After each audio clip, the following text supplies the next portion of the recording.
J'ai un doctorat d'État en pharmacie. Donc, présentement, j'assure les fonctions de chef du service de laboratoire d'analyse biomédicale du CHU de Kati.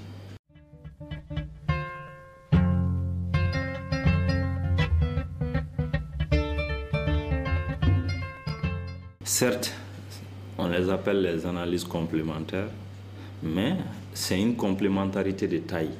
Certes, on vient en complément au diagnostic posé par le clinicien, mais quelque part, dans certaines mesures, sans, n'est-ce pas, notre concours, le clinicien a les mains liées. Il ne peut pas se passer de nous. C'est là pour la simple raison qu'il ne suffit pas seulement, n'est-ce pas, de poser le diagnostic. Il faut que le diagnostic soit confirmé ou infirmé par le laborantin ou bien par le biologiste. C'est là dans pas mal de pathologies. Vous voyez. Donc cela aussi directement va dans l'intérêt du malade. Parce qu'un mauvais diagnostic, on perd en temps, en coût, et le patient risque de faire les frais. Vous voyez. Donc cela aussi peut, comme on appelle, aboutir à d'autres conséquences qui peuvent être plus que dramatiques, surtout pour nos pays, n'est-ce pas, à revenus très limités. Un simple exemple, un clinicien qui pose un diagnostic d'une infection bactérienne, sans le concours du biologiste, du laboratoire, peut-être il va mettre en route un traitement, n'est-ce pas, une antibiothérapie avec une molécule à large spectre. Mais il peut, n'est-ce pas, être confronté à, à une résistance.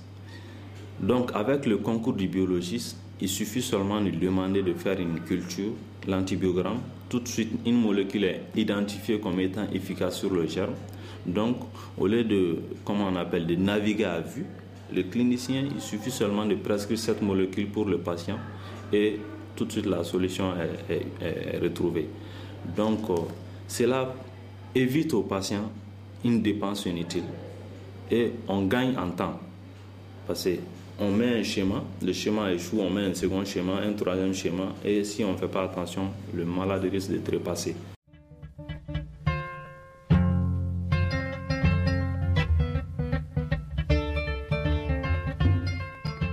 L'Action Biomali nous apporte un soutien en matériel. L'ordinateur que vous voyez, c'est un don de l'Action Biomali. Tout cela pour essayer d'informatiser le système de gestion, le système de traitement, n'est-ce pas, des données.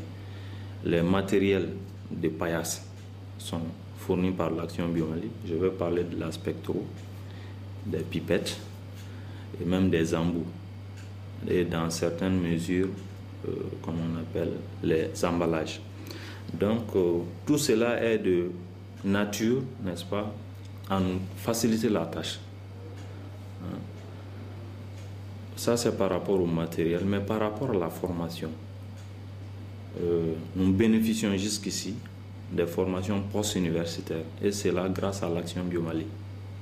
Personnellement, j'ai été formé plusieurs fois. J'ai eu la chance de prendre part à pas mal de séminaires organisés par l'Action Biomali. Et ça ne se limite pas à moi seul, n'est-ce pas? Les techniciens de paillasse, pratiquement tous, ont eu à faire à participer à un ou deux séminaires de l'Action Biomali. Et jusqu'ici, il y a un programme de formation qu'on appelle le BAMS qui est en cours et ils nous ont sollicité pour qu'on envoie nos techniciens, n'est-ce pas, prendre part à cette formation. Et malheureusement, les critères, n'est-ce pas, de cette formation, se trouve que nos candidats ne répondent pas à ces critères. Parce que pour l'essentiel, c'est des fonctionnaires stagiaires. Donc ceux qui ne cadrent pas trop avec les critères pour prendre part au cours de MAPS. N'eût été, n'est-ce pas, ces critères, on allait encore bénéficier parce que c'est des formations de qualité. Et qui parle de laboratoire, qui parle de médecine, présentement, il faut mettre l'accent sur la qualité. La qualité du diagnostic, la qualité de ce qu'on fait et la qualité des matériels, sans compter la qualité de la formation et la qualité des locaux. Donc tout ça, c'est pratiquement l'actif de l'Action Biomali.